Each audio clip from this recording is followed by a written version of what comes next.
എല്ലാ കൂട്ടുകാർക്കും നമ്മൾ പുതിയ വീഡിയോയിലോട്ട് സ്വാഗതം. കുറേ ദിവസമായി നമ്മൾ ഒരു ബോട്ടിലായിട്ടുമായിട്ട് വന്നിട്ട് അപ്പോൾ ഈ നമ്മളൊരു പ്ലാസ്റ്റിക് ബോട്ടിലുമായിട്ടാണ് ഇന്ന് വന്നിരിക്കുന്നത്. ഇത് നമ്മുടെ വീട്ടിലൊക്കെ ടോയ്ലറ്റ് ക്ലീനർ എന്തായാലും യൂസ് ചെയ്തിട്ട് കളയാണ് പതിവ്. അപ്പോൾ അതിൽ നിന്ന് ഒരെണ്ണം എടുത്ത് വയ്ക്കുക. ഒന്നെങ്കിൽ ഹാർപ്പിക്കാവ അല്ലെങ്കിൽ സാനിഫ്രഷ് ഏത് വേണമെങ്കിലും എടുക്കാം കേട്ടോ. അപ്പോൾ അതെടുക്കാം. എന്നിട്ട് അതിൻ്റെ സ്റ്റിക്കർ കളയണമെങ്കിൽ കളയാം, ഇല്ലെങ്കിലും കുഴപ്പമൊന്നുമില്ല. ഇതിപ്പോൾ ഈ സാനിഫ്രഷിൻ്റെ സ്റ്റിക്കർ പോകില്ല, ഉരച്ചിട്ട് അവിടെ സ്ക്രാച്ച് വന്നു. അപ്പോൾ ഞാനത് വേണ്ടാന്ന് വെച്ചു. അപ്പോൾ അത് കളയണമെന്നില്ല കേട്ടോ. പക്ഷേ ഹാർപ്പിക്കിൻ്റെ പെട്ടെന്ന് പോവാം, സ്റ്റിക്കർ പെട്ടെന്ന് പോയിക്കോളും. അപ്പോൾ അങ്ങനെ ഉണ്ടെങ്കിൽ അങ്ങനെ ചെയ്യാം. എന്നിട്ട് നന്നായിട്ട് കഴിയതിന് ശേഷം ഇതുപോലെ ഒന്ന് കട്ട് ചെയ്തെടുക്കണം. കട്ട് ചെയ്തെന്ന് വെച്ചാൽ കുറച്ചൊന്ന് ചരിച്ച് കട്ട് ചെയ്യുകയാണെങ്കിൽ കുറച്ചും കൂടെ ഭംഗിയാവും തോന്നി. അപ്പോൾ ഞാൻ ചരിച്ചൊന്ന് കട്ട് ചെയ്ത് കൊടുക്കുന്നുണ്ട്. അപ്പോൾ വെറുതെ ഈ പ്ലാസ്റ്റിക്കിന് അത്ര കട്ടിയൊന്നും ഇല്ലല്ലോ, അപ്പോൾ പെട്ടെന്ന് തന്നെ നമുക്ക് കട്ട് ചെയ്തെടുക്കാൻ പറ്റും കത്രിക കൊണ്ട് തന്നെ. അപ്പോൾ കണ്ടില്ലേ, ഇതൊന്ന് ഷേപ്പ് ചെയ്ത് കൊടുക്കണം, ഷേപ്പ് ചെയ്ത് കട്ട് ചെയ്ത് കൊടുക്കണം. കണ്ടോ, പ്ലാസ്റ്റിക്കിന് ഒട്ടും കട്ടിയില്ല.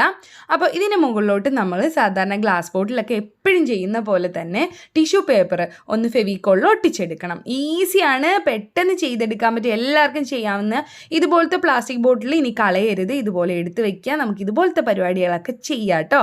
അപ്പോൾ എന്തായാലും വീട്ടിൽ ഒരെണ്ണമെങ്കിലും ഉണ്ടാവാതിരിക്കില്ല ഇങ്ങനത്തെ പ്ലാസ്റ്റിക് ബോട്ടിൽ.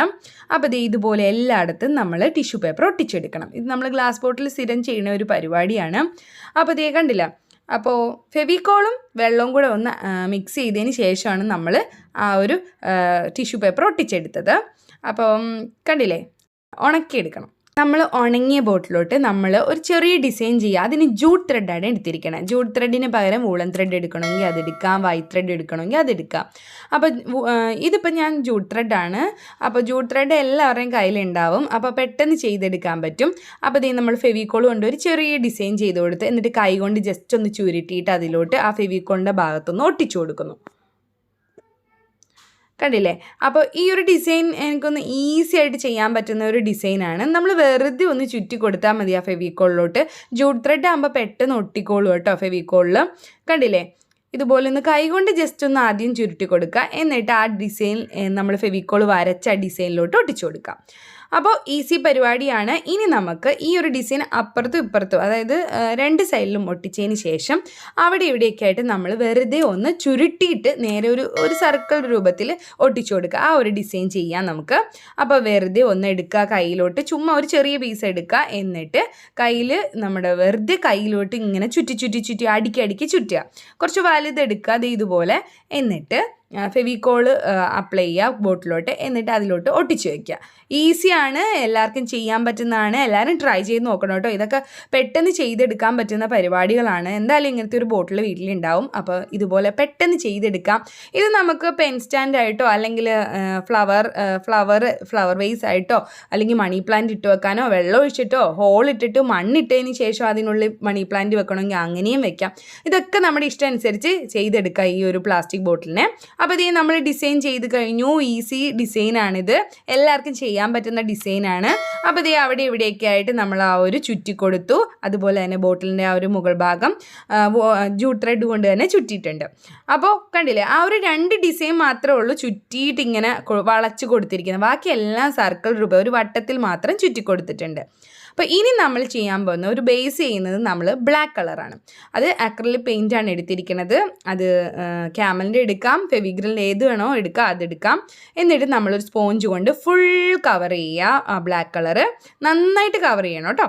എന്നിട്ട് നന്നായിട്ട് ഉണക്കിയെടുക്കണം കേട്ടോ. ഇതേ കണ്ടില്ലേ, ഇപ്പോൾ നന്നായിട്ട് ഉണങ്ങിയിട്ടുണ്ട്. ഇതിൻ്റെ മുകളിൽ നമുക്കൊന്ന് ഹൈലൈറ്റ് ചെയ്യണമല്ലോ ആ ഡിസൈനെ. അപ്പോൾ അതിനായിട്ട് silver, gold, copper, metallic shade ഏതാന്ന് വെച്ചാൽ നമുക്ക് എടുക്കാം കേട്ടോ. അത് ഓരോരുത്തരുടെ ഇഷ്ടം അനുസരിച്ച് ചെയ്യാം. ഇപ്പം ഞാനിവിടെ ഒന്ന് ഗോൾഡ് മാറ്റിയിട്ട് സിൽവർ എടുക്കാമെന്ന് വിചാരിച്ചു. എപ്പോഴും നമ്മൾ ഗോൾഡ് അല്ലേ ചെയ്യണേ, അപ്പോൾ സിൽവർ എടുക്കാമെന്ന് വിചാരിച്ചു. അപ്പോൾ സിൽവർ എങ്കിൽ സിൽവർ എടുക്കാം, ഗോൾഡ് എങ്കിൽ ഗോൾഡ് എടുക്കാം. എനിക്ക് സിൽവർ കൊടുത്തു കഴിഞ്ഞപ്പോൾ പിന്നെ ആലോചിച്ചു നമ്മൾ ഗോൾഡ് കൊടുക്കാമായിരുന്നു, കാരണം കുറച്ചും കൂടി ഒന്ന് പ്രൊജക്റ്റ് ചെയ്ത് നിൽക്കുമായിരുന്നു എന്ന്. പക്ഷേ എന്നാലും എനിക്കിഷ്ടമാണ്. എപ്പോഴും നമ്മൾ സിൽവർ അല്ലേ, ബ്ലാക്കിൽ എപ്പോഴും നമ്മൾ ഗോൾഡ് അല്ലേ കൊടുക്കുന്നത്. അപ്പോൾ ഞാനൊന്ന് മാറ്റിയെടുത്തതാണ്. ഇതുപോലെ നമുക്ക് ഇഷ്ടമനുസരിച്ച് കൊടുത്ത് ഇതുപോലെ ഭംഗിയാക്കാം. അവിടെ ഇവിടെയൊക്കെ ഒന്ന് തേച്ച് കൊടുക്കുകയാണെങ്കിൽ ആ ഒരു ടിഷ്യൂ പേപ്പറിൻ്റെ ആ ഒരു സ്ട്രക്ചർ അറിയാൻ പറ്റും. അതാണ് നമ്മൾ ടിഷ്യൂ പേപ്പർ ഒട്ടിക്കുമ്പോൾ എപ്പോഴും ഒന്ന് ചുളുക്കി ഒട്ടിക്കുകയാണെങ്കിലുള്ള ഒരു ഭംഗി അതായിരിക്കും. നമ്മൾ ഈ ഒരു മെറ്റാലിക് ഷെയ്ഡ് കൊടുക്കുമ്പോൾ കാണാൻ നല്ലൊരു ഭംഗിയായിരിക്കും. കണ്ടില്ലേ, വളരെ ഈസിയാണ്. ഇതുപോലത്തെ ഒരു പ്ലാസ്റ്റിക് ബോട്ടിലിന് എളുപ്പം പരിപാടി കഴിയും. എല്ലാവരും ഒന്ന് ട്രൈ ചെയ്ത് നോക്കണം കേട്ടോ. വീട്ടിൽ ഇതുപോലത്തെ ഒരു പ്ലാസ്റ്റിക് ബോട്ടിലുണ്ടെങ്കിൽ എന്തായാലും ഒന്ന് ട്രൈ ചെയ്ത് നോക്കണം. അപ്പോൾ ഇത് ഫ്ലവർ വേസ് ആയിട്ടോ അല്ലെങ്കിൽ നമുക്ക് എന്തെങ്കിലും പെൻ സ്റ്റാൻഡ് ആയിട്ടോ വെറുതെ വെച്ചാലും കാണാൻ നല്ല ഭംഗിയാണ്. ഒരു ഹോൾ ഇട്ടിട്ട് സൈഡിലൊരു ഹോൾ ഇട്ടിട്ട് നമ്മൾ ആണിയിലോ അല്ലെങ്കിൽ ഏതെങ്കിലും ഒരു കുളത്തിൽ ഹാങ് ചെയ്യുകയാണെങ്കിൽ നമുക്ക് അതിനുള്ളിൽ എന്തെങ്കിലുമൊക്കെ ഇട്ട് വെക്കാനും നല്ല ഭംഗിയായിട്ട് ഇരുന്നോളും. അപ്പോൾ എല്ലാവരും ഒന്ന് ട്രൈ ചെയ്ത് നോക്കുക. എല്ലാവർക്കും ഇഷ്ടമായി എന്ന് വിചാരിക്കുന്നു. ഇഷ്ടപ്പെട്ടെങ്കിൽ തീർച്ചയായും ലൈക്ക് ചെയ്യാനും കമൻറ്റ് ചെയ്യാനും മറക്കരുത്. അതുപോലെ സബ്സ്ക്രൈബ് ചെയ്യാതെ കാണണമെങ്കിൽ ഒന്ന് സബ്സ്ക്രൈബ് ചെയ്യണം കേട്ടോ. പിന്നെ നമ്മുടെ ചാരു സർക്കിൾ വ്ലോഗ്സ് കാണാത്തവരുണ്ടെങ്കിൽ അതും ഒന്ന് കാണുക, അതും ഒന്ന് സപ്പോർട്ട് ചെയ്യുക, സബ്സ്ക്രൈബ് ചെയ്യുക. നമുക്ക് പുതിയ വീഡിയോ ആയിട്ട് വീണ്ടും കാണാം. ടാറ്റാ, ബൈ.